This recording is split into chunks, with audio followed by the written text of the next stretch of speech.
तो हेलो दोस्तों, welcome back to the channel. पिछली क्लास के अंदर हम लोगों ने ऑडिट शुरू किया था और हमने ऑडिट की जर्नल डेफिनेशन सीखी थी। वो लिखने से आपको मार्क्स नहीं मिलेंगे, लेकिन वो सीखनी जरूरी थी। ठीक है, मैंने आपको ये सिखाया था कि ऑडिट का मतलब होता है चीजों को चेक करना। चीज मतलब सब्जेक्ट मैटर। तो किसी भी चीज को जब हम चेक करते हैं एक स्पेसिफिक पर्पस के लिए, उसको हम लोग ऑडिट बोलते हैं। ठीक है, और ये जो सब्जेक्ट मैटर होता है ये कुछ भी हो सकता है। It can be anything. ठीक है, it can be financial statement, it can be any process, it can be quality, कुछ भी हो सकता है। तो जब हम चीजों को चेक करते हैं किसी स्पेसिफिक पर्पस के लिए, उसको हम लोग बोलते हैं ऑडिट। ठीक है, ये जनरल डेफिनेशन थी। इसको लिखने से मार्क्स नहीं मिलने वाले। ठीक है, अब जो हमें मार्क्स मिलेंगे वो मिलेंगे हमें आईसीआई की डेफिनेशन लिखने से। आईसीआई क्या बोलता है? आईसीआई ये बोलता है कि जी ऑडिट जो है वो इंडिपेंडेंट एग्जामिनेशन है। किसका? फाइनेंशियल इंफॉर्मेशन का, of any entity, weather profit oriented और not, irrespective of its size or legal form, when such an examination is conducted with a view to express an opinion thereon। ठीक है, तो ये कुछ इसकी मेन एलिमेंट है, जैसे कि independent examination, financial information, entity and last में क्या आ रहा है? ओपिनियन। तो ऑडिट का जो हमें सीखनी है, हमें फाइनेंशियल स्टेटमेंट का ऑडिट सीखना है और उसका एंड गोल क्या होता है? ओपिनियन देना।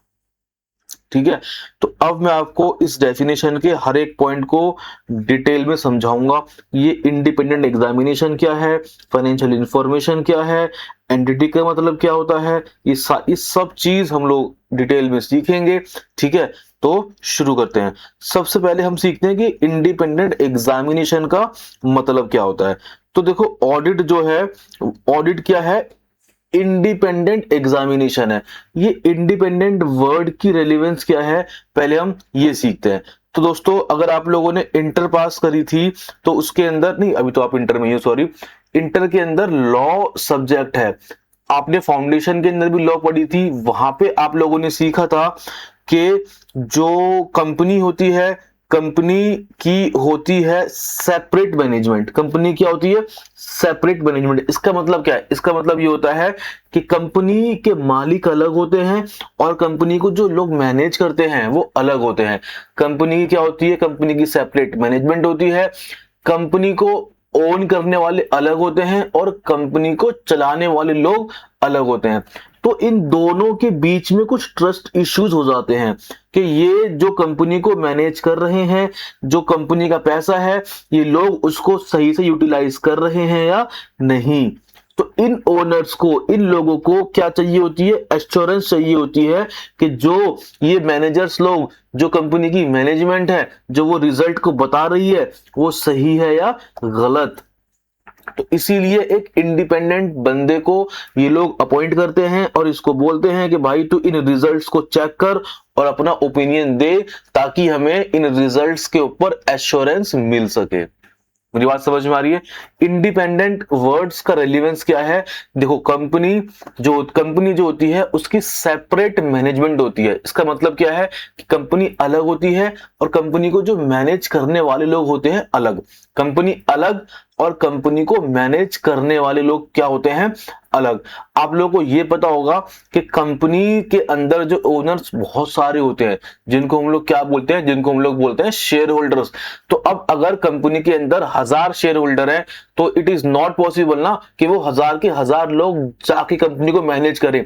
तो वो लोग क्या करते हैं? वो अपने में से ही कुछ 10-15 लोगों को चूज करते हैं और उनको बोलते हैं कि भाई तुम एक काम करो, कंपनी को मैनेज करो और हर साल हमें रिजल्ट बताना कि कंपनी ने कितना प्रॉफिट, कितना लॉस कमाया। तो कंपनी को ओन करने वाले अलग हैं, वो अपने में से कुछ लोगों को चूज करते हैं जो कि कंपनी की मैनेजमेंट को संभालते हैं, जिन्हें हम बोर्ड ऑफ डायरेक्टर्स बोलते हैं। ठीक है, तो ये जो बोर्ड ऑफ डायरेक्टर्स है, जो कंपनी की मैनेजमेंट है, ये सही से काम कर रही है या नहीं कर रही। इसीलिए ये जो ओनर्स हैं, जो शेयर होल्डर्स हैं, इन्हें एक ऐसा बंदा चाहिए जो एक इंडिपेंडेंट हो, जो अपने फ्री बिना किसी प्रेशर के आके काम कर सके, और जो मैनेजमेंट बता रही है अपने रिजल्ट, इन रिजल्ट को चेक करके अपना ओपिनियन दे सके कि ये जो रिजल्ट है ये ठीक है या गलत है।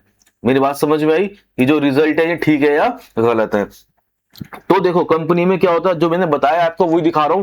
कंपनी में क्या होते हैं, शेयर होल्डर्स होते हैं। अब ये पॉसिबल नहीं है कि एवरी शेयर होल्डर जो है वो मैनेजमेंट में जाके बैठे, तो ये क्या करते हैं, अपने में से कुछ लोग चुन लेते हैं जो कंपनी को चलाते हैं, जिनको हम बोलते हैं डायरेक्टर्स। ये हमारी टॉप लेवल की मैनेजमेंट होती है।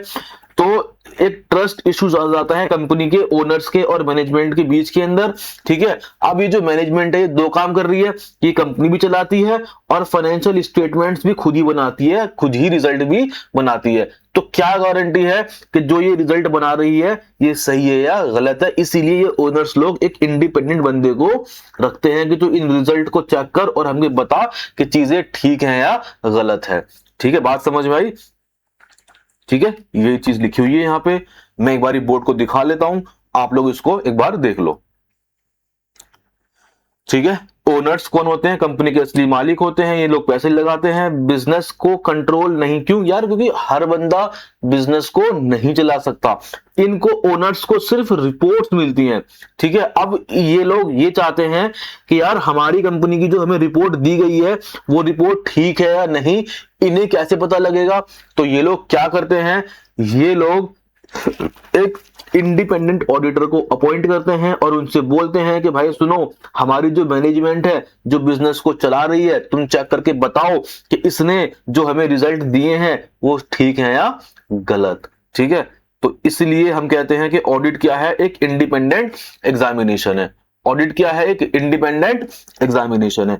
अभी तक मैंने आपको सिर्फ ये सिखाया कि इंडिपेंडेंट का मतलब, ये इंडिपेंडेंट एग्जामिनेशन, यहाँ पे हमने इंडिपेंडेंट जो वर्ड है वो यूज क्यों किया, ठीक है, क्योंकि मैनेजमेंट और ओनर्स के अंदर एक ट्रस्ट इश्यूज आ जाता है। इसलिए जो ओनर्स हैं उनको एक इंडिपेंडेंट बंदा चाहिए होता है जो आके उनकी फाइनेंशियल स्टेटमेंट मैनेजमेंट के द्वारा बताए गए रिजल्ट्स की चेकिंग कर सके। ठीक है, अब देखो इंडिपेंडेंट का जर्नल मीनिंग क्या है? जर्नल मीनिंग इसका मतलब है कि यार जो बंदा आके चेकिंग कर रहा है, ये जो ऑडिटर है, ये फ्री रहे, ये किसी भी प्रेशर, किसी भी इन्फ्लुएंस, किसी भी पर्सनल बायसनेस से फ्री रहे। मतलब मेरे ऊपर किसी का भी कोई भी प्रेशर ना रहे, इसको बोला जाता है इंडिपेंडेंस। इसको, इस बंदे को कब कहूंगा मैं कि इंडिपेंडेंट है? जब ये बंदा बिना किसी के प्रेशर में काम कर रहा है, अपनी मर्जी से ये आके जो इसका मन आ रहा है, जैसा इसका मन आ रहा है, जो इसको चेक करना है, जब इसको चेक करना है, ये कर सके। इसको हम लोग बोलते हैं इंडिपेंडेंट, कि ये बंदा किसी के दबाव में काम नहीं कर रहा, अपनी मर्जी से, अपनी सोच, अपनी समझ से काम कर रहा है। इसको बोलते हैं अपन लोग इंडिपेंडेंस। ठीक है, तो देखो आईसीआई क्या बोलता है? आईसीआई कहता है कि सुनो, इंडिपेंडेंस का मतलब पता है मैं, मेरी नजरों में क्या है? मतलब आईसीआई कह रहा है कि जजमेंट, जो ऑडिटर है, जो आपकी चेक करने आया है, उसकी जो जजमेंट है ना, वो किसी की विशेष और डायरेक्शंस के ऊपर डिपेंड नहीं करती। मतलब कि जैसे कि मैंने किसी बंदे को बोला कि तू मेरी चेकिंग कर, मैंने उसको अपॉइंट किया है, मैं उसको पैसे दूंगा, तो आईसीआई कह रहा है कि जो बंदा चेकिंग करने आया है वो मेरे अकॉर्डिंग काम ना करे, अपने हिसाब से, अपने अकॉर्डिंग काम करे। मेरी बात समझ में आ रही है? Judgement of a person is not subordinate to the wishes और direction of another person who might have engaged him. मैंने जिस बंदे को काम पे रखा, मैंने उसको बोला कि तू मेरी कंपनी का आके ऑडिट कर, अब मैं ही तो उसको पेमेंट करूंगा, मैं ही पैसे दूंगा उसको। ठीक है, तो आईसीआई ये कह रहा है कि जो ऑडिटर है वो मेरी डायरेक्शंस के हिसाब से काम ना करे, मेरी इच्छा के अनुसार काम ना करे, अपने हिसाब से, अपनी सोच समझ के हिसाब से काम करे, तब मैं उसको इंडिपेंडेंट बोलूंगा। ठीक है, ये नहीं कि वो जैसा मैं कह रहा हूं मेरे अकॉर्डिंग काम कर रहा है। अगर वो मेरे अकॉर्डिंग ही काम कर रहा है तो वो फिर इंडिपेंडेंट नहीं रहेगा। तो क्या कह रहे हैं ICI? Judgement of a person is not subordinate to the wishes or direction of another person who might have engaged him। ठीक है जी। अब कह रहा है the auditor should be independent of entity whose financial are subject to audit so that he can form an opinion without being affected by an influence। कह रहा है जिस एंटिटी का उसको ऑडिट दिया गया है उस एंटिटी के अगेंस्ट उसको इंडिपेंडेंट रहना है, ताकि जो रिजल्ट डिक्लेयर हुए हैं उस एंटिटी के उसको वो अच्छी तरीके से चेक कर पाए। क्रक्स क्या है? क्रक्स सिर्फ इतना सा है कि जो ऑडिटर है उसको सबऑर्डिनेट नहीं होना है विशेष या डायरेक्शंस की उस पर्सन के जिसने उसको अपॉइंट करा हो। जिस एंटिटी का वो ऑडिट कर रहा है उसके अगेंस्ट उसको इंडिपेंडेंट रहना है ताकि उसके रिजल्ट्स को वो अच्छी तरीके से चेक कर पाए। मेरी बात समझ में आई? ये हमारा पहला पॉइंट है। ठीक है, ऑडिट क्या है? ऑडिट है एक इंडिपेंडेंट एग्जामिनेशन। ठीक है, अब एग्जामिनेशन का मतलब क्या होता है? ऐसा नहीं है कि बस आके बैठ के चला गया हो, उसको प्रॉपर चेकिंग करनी है, एवेल्यूएशन करना है, वेरिफिकेशन करनी है चीजों की। ठीक है, तो ऑडिट हो गया इंडिपेंडेंट एग्जामिनेशन। इंडिपेंडेंट मतलब कि उसको किसी भी पर्सन की विशेष या डायरेक्शंस का सबऑर्डिनेट नहीं होना है, अपनी सोच समझ के हिसाब से उसको काम करना है। एग्जामिनेशन मतलब कि उसको प्रॉपर चेकिंग, इवैल्यूएशन, वेरिफिकेशन करनी है। ठीक है, ये नहीं होना चाहिए कि उसने मैनेजमेंट से पूछा कि जी आपकी सेल्स कितनी है, तो उसने मैनेजमेंट ने बोला जी हमारी सेल्स 1 करोड़ रुपए की है, ऑडिटर ने मान लिया। उसको प्रॉपर चेकिंग करनी है, उसको इनवॉइसेस देखने हैं, उसको जीएसटी पोर्टल से जाके सेल्स की वेरिफिकेशन करनी है, सेल्स की रिको चेक करनी है। मेरी बात समझ में आ रही है? तो उसको प्रॉपर एग्जामिनेशन करनी है, और ये एग्जामिनेशन कैसी होगी? इंडिपेंडेंट होगी। तो आपको आईसीआई की डेफिनेशन का पहला का जो ये वर्ड है ऑडिटिंग क्या है? Independent examination. ये समझ में आ गया, इंडिपेंडेंट एग्जामिनेशन। अब किसका है? तो वो है फाइनेंशियल इंफॉर्मेशन का। अब व्हाट इज फाइनेंशियल इंफॉर्मेशन? देखो क्या होता है, अगर आप लोगों को फाइनेंशियल स्टेटमेंट बनने की जर्नी पता है तो आप ये वर्ड आराम से समझ जाएंगे। अब मैं आपको बताता हूं कि फाइनेंशियल स्टेटमेंट बनते कैसे हैं। देखो सबसे पहले क्या होता है, सबसे पहले सोर्स डॉक्यूमेंट यानी कि जो ट्रांजैक्शन होती हैं उनके प्रूफ को, मतलब जो इनवॉइस हो गया, बिल हो गया, इन इनवॉइस, इन बिल को हम सबसे पहले ट्रांजैक्शन मानते हैं और बुक्स के अंदर रिकॉर्ड करते हैं। ठीक है, हम सबसे पहले सोर्स डॉक्यूमेंट को ट्रांजैक्शन मानते हैं, यानी कि अगर ट्रांजैक्शन मेरी हुई है या नहीं हुई इसका प्रूफ क्या होता है? Source document. ठीक है, इस सोर्स डॉक्यूमेंट को हम बुक्स के अंदर रिकॉर्ड करते हैं। जिस बुक के अंदर हम रिकॉर्ड करते हैं उसको जर्नल बोलते हैं। तो जर्नल वो किताब है जिसके अंदर हम ट्रांजैक्शंस को रिकॉर्ड करते हैं। जब हम रिकॉर्ड कर लेते हैं फिर उसके बाद हम क्या करते हैं? ट्रांजैक्शंस को क्लासिफाई करते हैं, ट्रांजैक्शंस को बांटते हैं on the basis of their nature. Sales वाली सेल्स की तरफ, परचेज वाली परचेज की तरफ, एक्सपेंस वाली एक्सपेंस की तरफ। तो हम ट्रांजैक्शंस को उनके नेचर के आधार पर डिस्ट्रीब्यूट, क्लासिफाई कर देते हैं। मैंने ट्रांजैक्शंस को रिकॉर्ड कर लिया, मैंने क्लासिफाई कर लिया। ठीक है, अब जिस किताब के अंदर मैं इसकी क्लासिफिकेशन करता हूं उसको बोलता हूं लेजर। उसको क्या बोलता हूं मैं? लेजर। तो सोर्स डॉक्यूमेंट हुए, उनको मैंने रिकॉर्ड किया, उनको मैंने क्लासिफाई किया, फिर मैं समरी बनाता हूं इन द फॉर्म ऑफ वो ट्रायल बैलेंस। बात समझ में आई? In the form of trial balance मैं एक समरी बनाऊंगा। फिर क्या करता हूं मैं? इस ट्रायल बैलेंस के बेसिस पे अपने फाइनेंशियल्स बना देता हूं, trading account, P&L account, balance sheet, note to account और कैश फ्लो स्टेटमेंट। तो ये जो ट्रेडिंग अकाउंट है, P&L अकाउंट है, फाइनेंशियल स्टेटमेंट है, इसको हम बोलते हैं फाइनेंशियल स्टेटमेंट। इसको हम लोग क्या बोलते हैं? ये वाला जो हिस्सा है, ये वाला हिस्सा, this is known as financial statement. तो अगर आपको डेफिनेशन याद हो तो उसमें यह लिखा था क्या कि ऑडिट जो है वो इंडिपेंडेंट एग्जामिनेशन है फाइनेंशियल स्टेटमेंट का? ये लिखा था? नहीं, द आंसर इज नो। उसमें लिखा हुआ है कि ऑडिट इंडिपेंडेंट एग्जामिनेशन है फाइनेंशियल इंफॉर्मेशन का। तो फाइनेंशियल इंफॉर्मेशन क्या है? Starting from source document to financial statement. मतलब एक बिजनेस के अंदर जो कुछ भी हो रहा है जो कि फाइनेंशियल स्टेटमेंट पे इंपैक्ट डाल रहा है, उसको हम बोलते हैं फाइनेंशियल इंफॉर्मेशन। एक छोटा सा इनवॉइस, छोटा सा बिल भी मेरी फाइनेंशियल इंफॉर्मेशन है। तो मुझे हर एक चीज, छोटी से लेके बड़ी, सब चीज को चेक करना है, उसको बोलते हैं फाइनेंशियल इंफॉर्मेशन। तो ऐसे कह रहा है कि आप लोगों को सिर्फ यही चेक नहीं करना, आप लोगों को ट्रायल बैलेंस भी चेक करना है, लेजर चेक करनी है, जर्नल चेक करनी है। जिनके आधार पे ये बनाए गए हैं वो ट्रांजैक्शंस, उनके सोर्स डॉक्यूमेंट तक को आपको चेक करना है। तो आपको फाइनेंशियल स्टेटमेंट्स का ऑडिट नहीं करना, आपको फाइनेंशियल इंफॉर्मेशन का ऑडिट करना है। मेरी बात, आपको फर्क समझ में आ रहा है?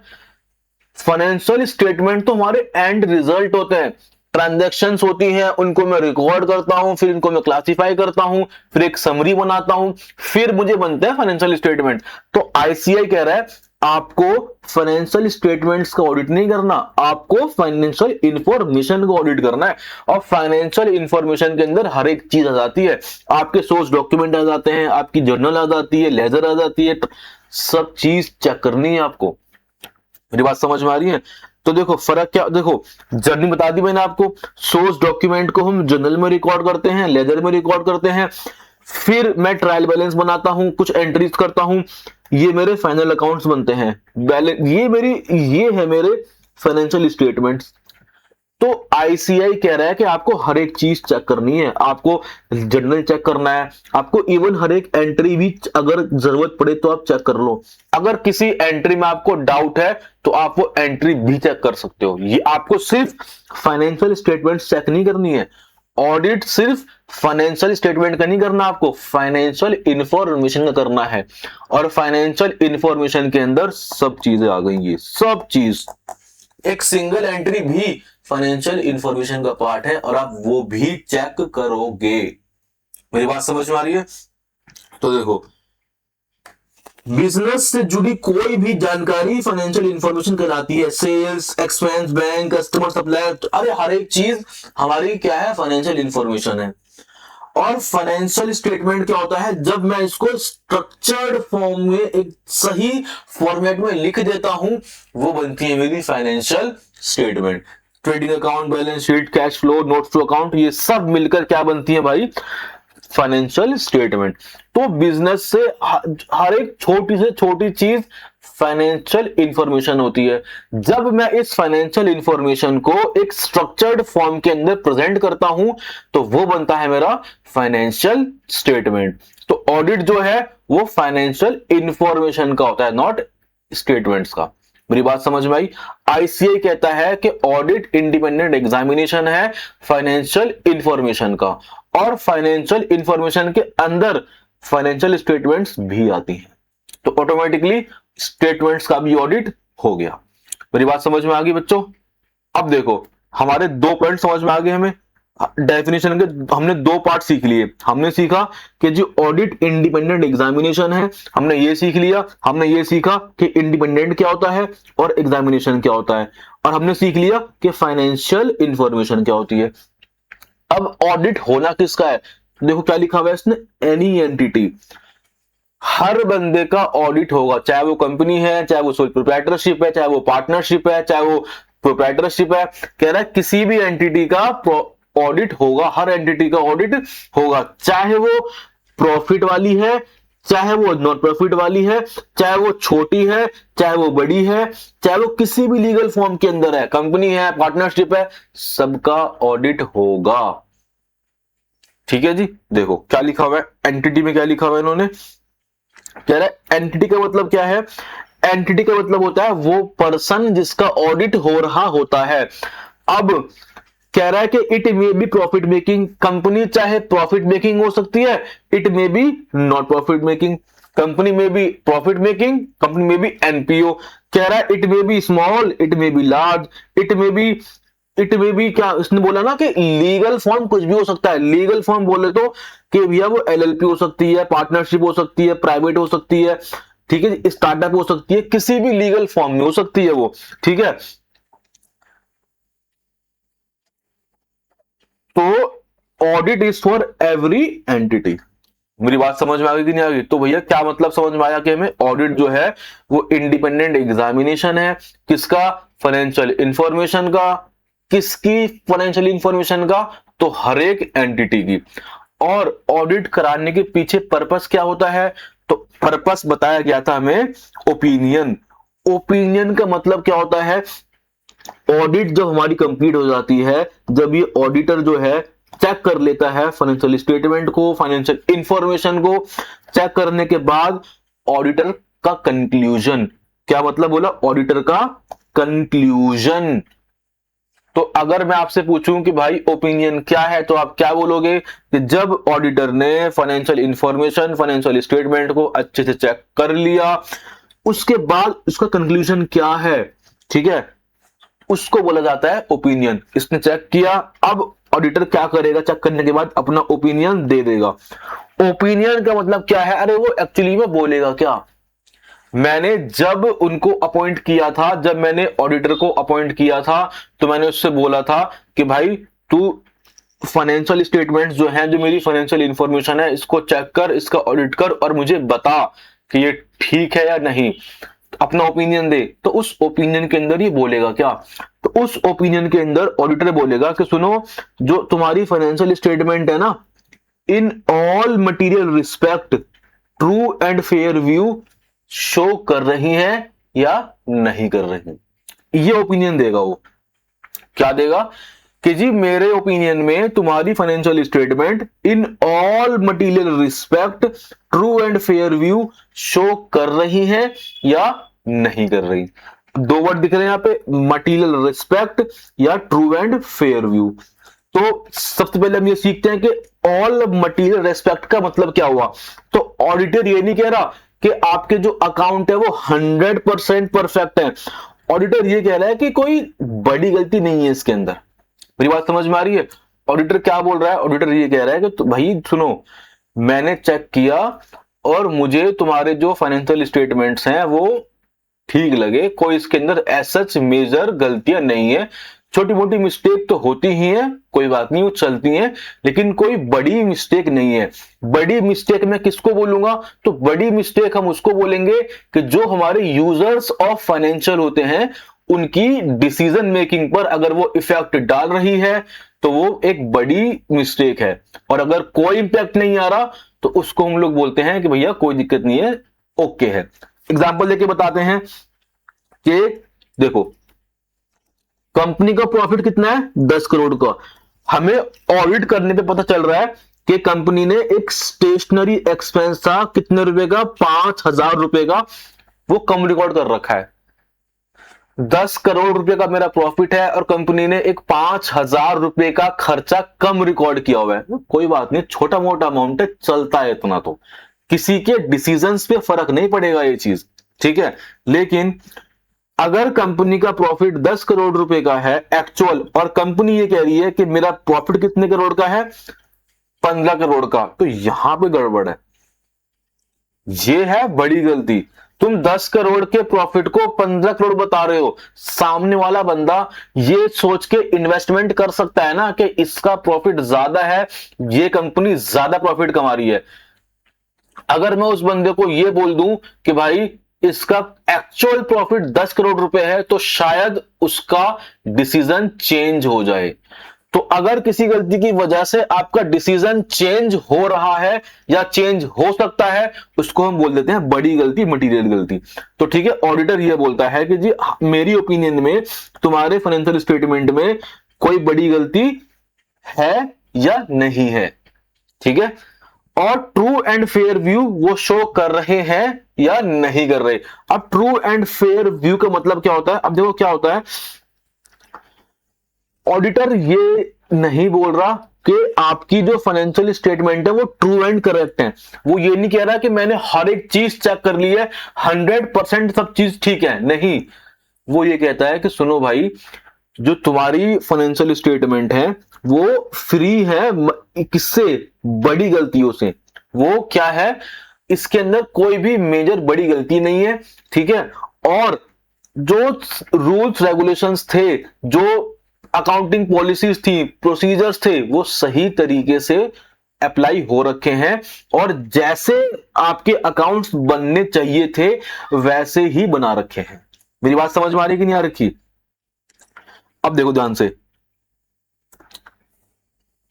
ऑडिटर क्या कहता है कि आपकी financial statement true and fair view show कर रही है। अब ट्रू एंड फेयर व्यू का मतलब क्या होता है कि फाइनेंशियल स्टेटमेंट जैसे बनने चाहिए थे, जैसे अकाउंटिंग स्टैंडर्ड्स, जैसे इंड एस, जैसे आईसीएआई, जैसे हमारे जर्नली एक्सेप्टेड अकाउंटिंग प्रिंसिपल्स, जितने भी रूल्स रेगुलेशंस हैं, जैसे वो बोलते हैं हमने हर एक चीज को फॉलो कर रखा है और हमारी जो ये फाइनेंशियल स्टेटमेंट है ये बड़ी गलतियों से फ्री है। ऑडिटर ओपिनियन ये देता है।